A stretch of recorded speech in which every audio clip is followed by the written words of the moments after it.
Celestial events जिनके बारे में जानना न केवल वैज्ञानिकों के लिए बल्कि पूरी ह्यूमन सिविलाइजेशन के लिए इम्पोर्टेंट है। साल 2024 में ऐसे ही कई सेलेस्टियल इवेंट्स होंगे जिसमें मीटियोर शावर, सोलर और लूनर एक्लिप्स शामिल है। तो चलिए जानते हैं इस साल होने वाले सेलेस्टियल इवेंट्स के बारे में। Meteor shower. इस साल में भी पिछले साल की तरह कई सारे मीटियोर शावर होंगे। इनमें सबसे पहला है क्वाड्रेंटेड मीटियोर शावर। ये मीटियोर शावर साल की शुरुआत में 1 से 5 जनवरी तक चलेगा। इस मीटियोर शावर की पीक डेट 3 और 4 जनवरी की है। इसे नॉर्दर्न हेमिस्फीयर में देखा जा सकेगा। लायरेड मीटियोर शावर। यह मीटियोर शावर भी नॉर्दर्न हेमिस्फीयर में देखा जा सकेगा। इसकी पीक डेट 21 और 22 अप्रैल है। ईटा एक्वारिड मीटियोर शावर। इस मीटियोर शावर में अन्य मीटियोर शावर की तुलना में तेज और ब्राइट मीटियोर दिखेंगे। इसे सदर्न हेमिस्फीयर में देखा जा सकेगा। इसकी पीक डेट 6 और 7 मई है। Southern Delta Aquariid meteor shower. ये मीटियोर शावर कॉमेट 96P से संबंधित है, जिसका बेस्ट व्यू सदर्न हेमिस्फीयर में मिलेगा। इस मीटियोर शावर की 30 और 31 जुलाई पीक डेट है। Alpha Capricornid meteor shower. इस मीटियोर शावर में मीटियोर कम होंगे लेकिन वो स्लो मूव करेंगे। इसे नॉर्दर्न और सदर्न हेमिस्फीयर में देखा जा सकेगा। इसकी पीक डेट 29 जुलाई है। Persuade meteor shower.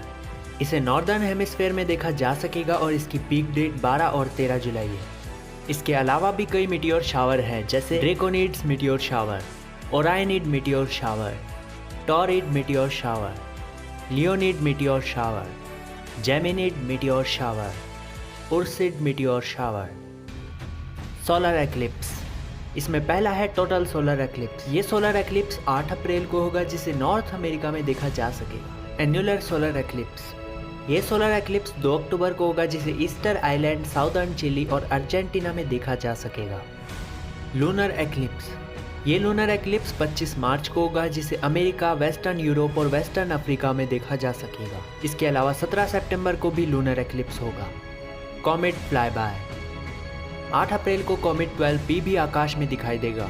ये माउंट एवरेस्ट से भी 3 गुना बड़ा है। ये कॉमेट सूर्यास्त के बाद पश्चिमी आकाश में दिखाई देगा। सितंबर से अक्टूबर में कॉमेट C/2023 A3 शाम के समय दिखाई देगा। ये कॉमेट पृथ्वी और सूर्य दोनों के करीब से गुजरेगा। 12 अक्टूबर को पृथ्वी के ये सबसे करीब होगा। Mars and Jupiter conjunction.